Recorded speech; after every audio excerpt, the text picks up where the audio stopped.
I want you to think about what you want said at your funeral. What do you want people to say about you after you're no longer alive? I think for most of us, what we would want people to say is something along the lines of this: they were the kindest person I know. That's the goal. I don't know anyone who would want to die and be thought of as they were the wealthiest person I know. Richest maybe, but rich and wealth aren't the same. The person who is rich, Jewish sources tell us, is a person who is content with what they have. Another way of saying it is that the people with the most are not rich. It's the people who need the least. I don't think that any of us want to be known as the richest, the wealthiest person. We want to be known as the kindest, the most joyous, the happiest. So the question is, how do we become the kindest person that anyone knows?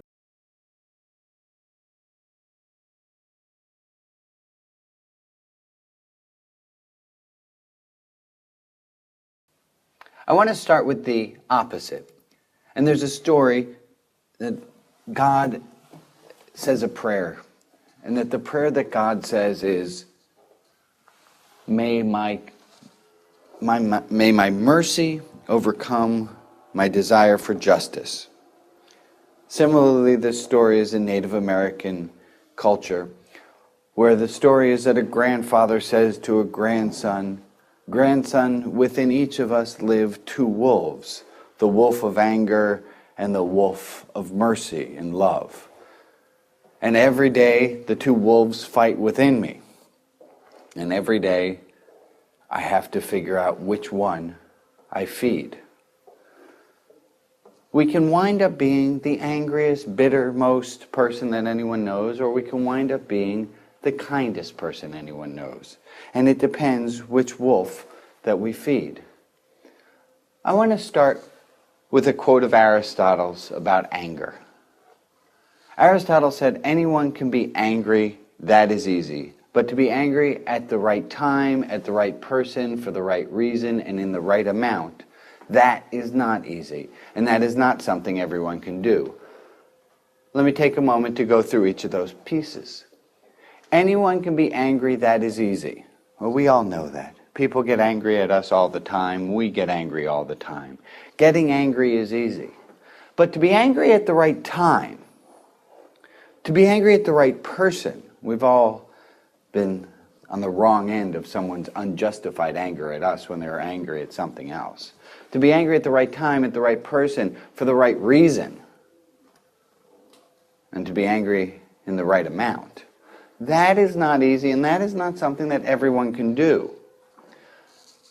Well, if we understand that, if we understand that everyone can be angry, but not everyone can be angry properly, we can make it a goal in our lives, if we want to be the kindest person that people know, we can make it a goal in our lives that we will be angry properly, that we will only get angry to the right amount, at the right person, at the right time, and for the right reason. But it's that second part. Anyone can get angry, that is easy, but to be angry properly, that is not easy, and that is not something everyone can do. I want to talk about that. That is not something everyone can do.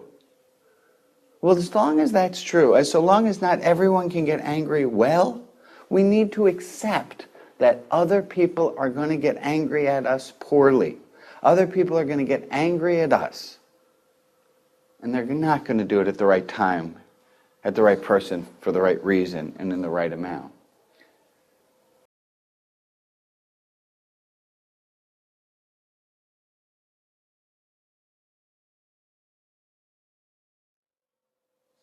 There's a quote from Shantideva that says, "Fire is hot, the sky sometimes has clouds." This is a bizarre thought. The fire is hot, period, The sky sometimes has clouds, period. It seems like a koan, but let me explain it. It's quite simple. Nobody argues with fire being hot. We accept fire being hot. That's one of the qualities of fire. Fire is hot. And we accept that sometimes the sky has clouds. I don't know anyone who rails their fists and say, "Damn you, sky, why do you have clouds right now?" We accept that that's a quality of the sky. Sometimes the sky has clouds. So why do we get mad or disappointed or confused when people are less than kind to us? That's just a quality of people. People are going to be less than kind. People are going to be rude. People are going to say something snarky when they ought not have. Fire is hot. The sky sometimes has clouds. And people will get angry at us or be rude to us for what seems to be no particular reason. That's just how people are. Just like fire is hot and the sky sometimes has clouds.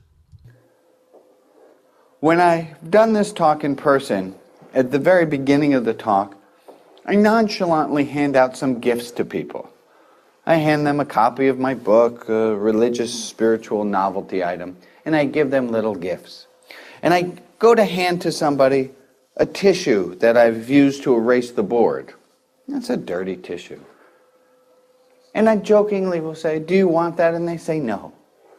And I also have jokingly taken a bottle filled with mud and asked anyone if they want that. And of course the answer is no. Then at this point, I bring us back to this tissue with the dirt on it. And I ask, "Does anyone want this?" And obviously the answer is no, I don't want that. You keep it. I don't want your gift. And I bring this back to the fire is hot, the sky sometimes has clouds. If somebody offers to you an insult, you don't need to take their gift. I give this example. If I told you that I love eating purple apples, I love eating purple apples, and if I get really adamant about it, about how purple apples are the best kind of apples, every time I do this experiment, people invariably say, "Okay, whatever. So you believe there are purple apples." And they don't take it personally. They back off. Their bodies go back, their hands go forward a little bit as though to distance themselves from me, and they say, "Whatever." And I ask, why is it different if I say to you, "You are not a kind person," or if I say to you, "You are not smart," or if I say, "You are not competent"? Why do you take that in any more seriously than if I say to you, "I like purple apples," or if I go to give you a rag that's dirty? Why do we accept gifts from people that we don't want? It's easier to understand this in concept than in practice. But if we don't understand it in concept, we'll never understand it in practice. We don't need to take in the insults, the anger, the rudeness that other people have for us. If you made a list of all the things that are currently annoying you, write down 3 things that are currently annoying you. Number 1, this. Number 2, this. Number 3, this. And then next to that, you made a column. And one column says, "I can change this." And the other column says, "I can't change this." And you go to those 3 things that are annoying you currently, and you make a note. Is this something I can change, or is this something I can't change? And this brings us to the Serenity Prayer. Reinhold Niebuhr wrote, "God, grant me the serenity to accept the things I cannot change, the courage to change the things I can, and wisdom to know the difference." There are those things, on the one hand, we cannot change, and we hope for the serenity, for the peace of mind to accept them. There are things, on the other hand, that we need to change, and we need the courage to be able to make that change. And then there's the ability to know the difference. How often all of us have taken those things that we cannot change and we try to change them. And how often all of us have looked at those things that we've needed to change and we haven't had the guts to do so. Wisdom is knowing the difference. Wisdom is saying that kindness is a goal that we wish to have. Wisdom is saying, I want to die being known as the kindest person that people knew. It also gives us great benefits in our lifetime. If you are the kindest person that other people know, you'll be able to call, reach out to hundreds of people, and all of them will be willing to help you. On the other hand, if you don't perfect being the kindest person that other people know, you won't have that kind of support. I have two friends, both named Larry, who are the kindest men that I know. Both of these men I emulate. I am jealous in a healthy way of what they're able to do. St. Augustine is purported to have said, Si iste es ista cor non ego. Si isti y ista cor non ego. If he and she, why not me? The meaning is, if he can do it, if she can do it, why can't I do it? If Nelson Mandela, who is a human being, could be forgiving, if Mahatma Gandhi could be as kind as he was and passive resistance and as beautiful without displaying anger in the wrong ways, if my friends Larry can be as kind as they are, if they can do it, why not me? So we have the wisdom to know our goal. The goal is to be kind and not to be angry. So how do we get to this goal?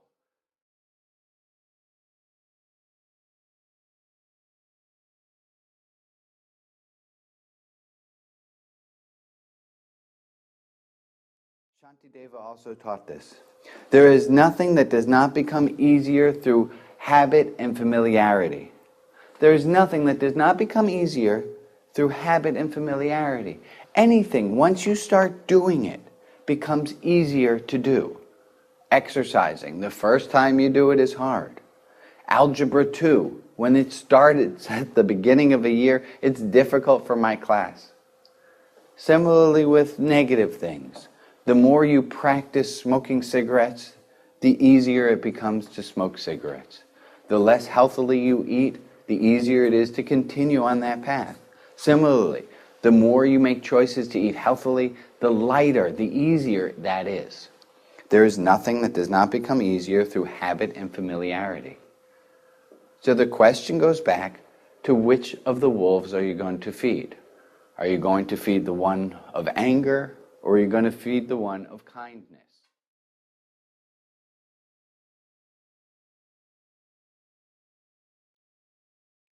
So kindness, let's talk about it.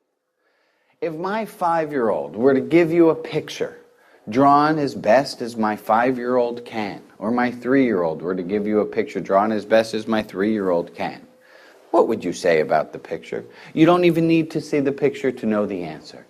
The answer is you would say, oh, that's wonderful, what a great picture. We all know instinctually to be kind to a 3-year-old and to a 5-year-old. And my question is this: why do we act differently towards others? Why do we treat a 15-year-old, a 25-year-old, a 35-year-old, 45, 55, 65-year-old? Somehow we start becoming kind when they're 75 and 85 again. But why do we treat so many people less kindly than we treat a 5-year-old? Why do we treat them less kindly? Our reasons are spurious at best. We treat them less kindly because, well, they don't cry out loud when they get hurt. It just hurts them on the inside, and somehow societally we're allowed to be mean to someone as so long as they don't show it. Why are we cruel to people who aren't 5 and 75?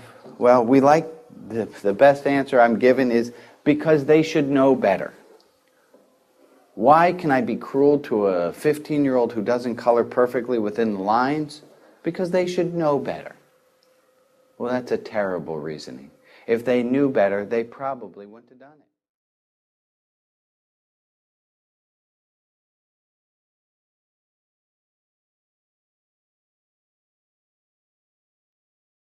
Let me ask you this. How kind are you to yourself when you make mistakes? Let's talk about mistakes for a moment. Catherine Schultz wrote a book about mistakes, and she asked groups of people this question. How does it feel when you make a mistake? How does it feel when you make a mistake? And her answer is,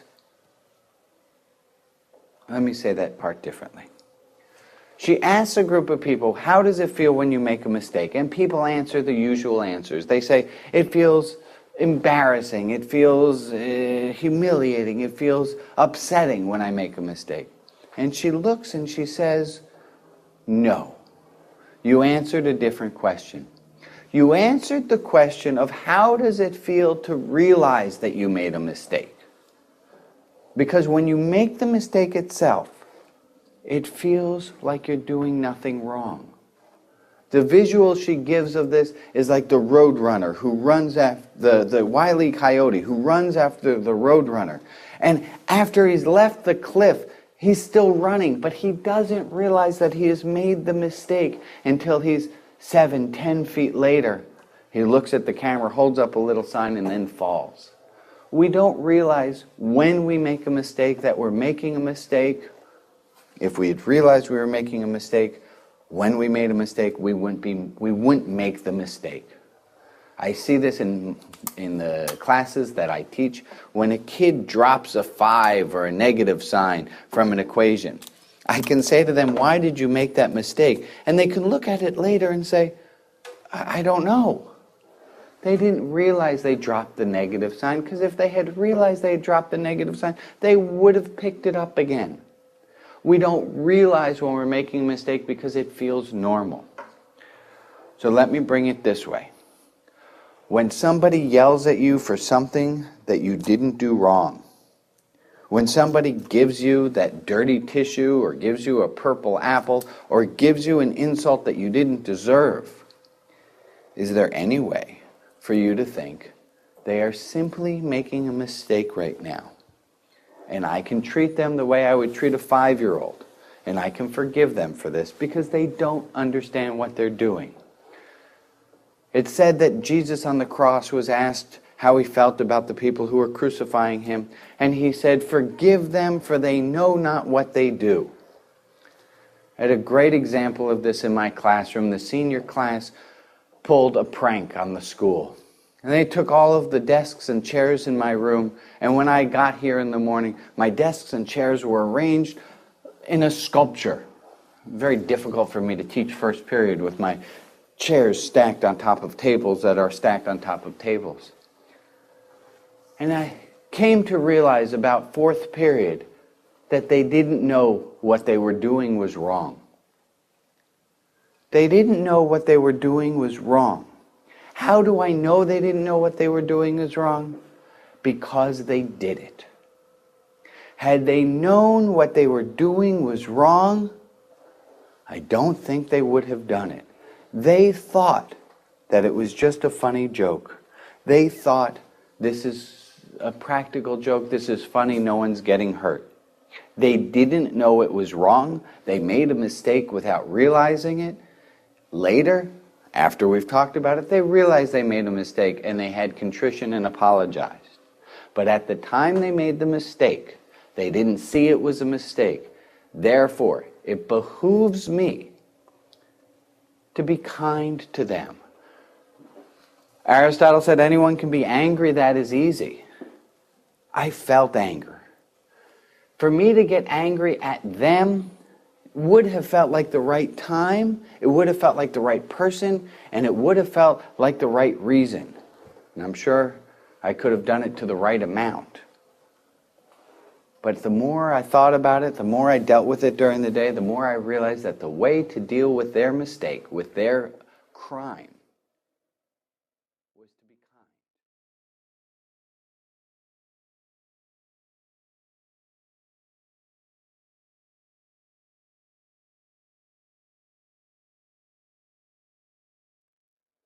I want us to look at the source of all of this. There's a story called Upstream and Downstream, and this is how the story goes.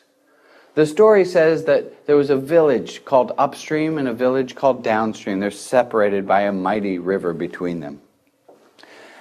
And the people in Downstream lived happily, and one day they saw in the river somebody drowning, coming down the river from upstream. The guy's coming down the river from upstream, they jump into the water, they save him, they bring him to shore, they nurse him back to health.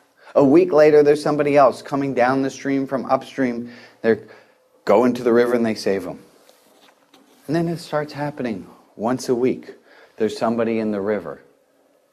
And the people of downstream organize into groups, and they have a flotilla battalion to save the people who need to be saved. And then it starts happening every 3 days, and then every 2 days, until someone's in the river every week. So they build a hospital on the side of the river, and they raise property taxes so that they can save more and more people who are being saved from the river. And it starts to be that there are multiple people per day who are in the river. And they set out and they try to save them, and they save many of the people who are drowning in the river. And the people of downstream work tirelessly, and they save people, and they get better and better at saving people. But there's one thing the people downstream never did. They never asked, what is going on upstream? Unless we know the cause of our problems, we're only going to be treating the symptoms. Unless we look upstream, what is causing us to get angry? What is keeping us from being kind? Unless we look at that, we're never going to stem the flow. So what is causing us to be angry?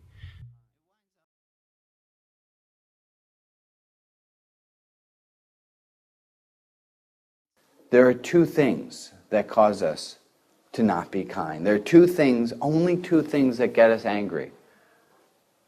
Not getting what we want and getting what we don't want. There are two things that keep us from being happy all the time and content. It's when we get what we don't want and when we don't get what we do want. When you want something and you get it, it fills you fleetingly with happiness. But when you don't get what you want, and when you get what you don't want, it builds in us anger.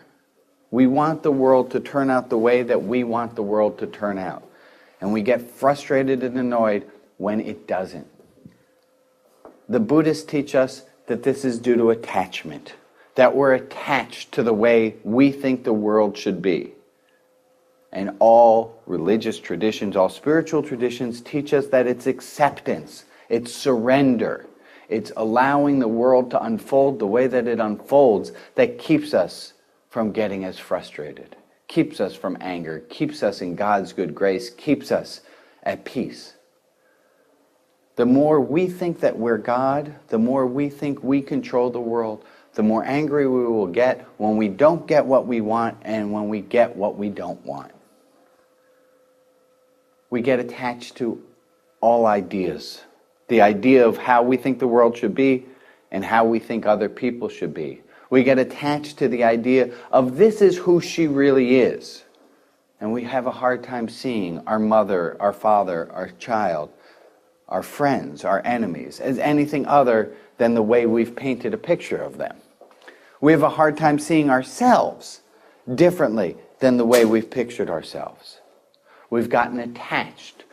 It's easy to keep us thinking we are solid, that we're the same. We hate the idea of change. But let me bring it back to this idea. There is nothing that's not made lighter through habit and familiarity. If we get used to the idea of change, while at first it might be abhorrent, it will become easier and easier the more we practice it. There is nothing that does not become lighter through habit and familiarity. I mentioned that when I give this talk in person, I give gifts. Well, at this point, when talking about attachment, I take the gifts back. So imagine that I've given you a book or a religious novelty item, and now that I've asked for it back, invariably people feel upset. But that was mine. You gave that to me. And I say, no, I was trying to teach you something bigger. I was trying to teach you a lesson about attachment, that we get attached to things. I say, you've only had this item for 15 minutes. How could you be that attached to it already? And if we can get attached to things that easily, how hard is it to let go? Look in your closet, and you'll see how attached you are to things.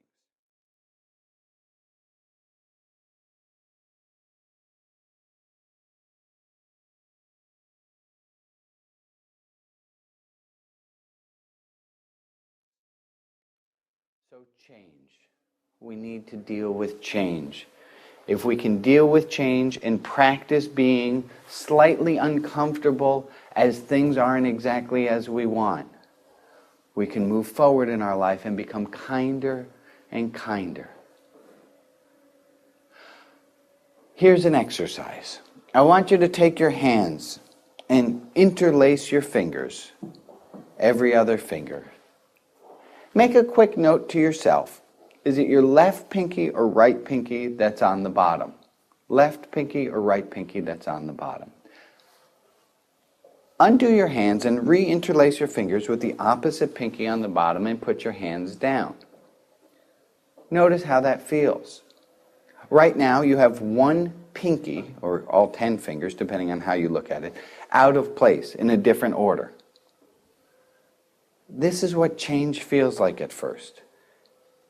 It feels slightly nauseating and uncomfortable. Undo your hands, shake your hands out. That's what change feels like. The first time you decide to not say that snarky comment, it's going to feel weird. The first time you give a compliment to somebody and you're not used to giving compliments to people, the first time you're kind to yourself instead of being cruel to yourself, it will feel strange.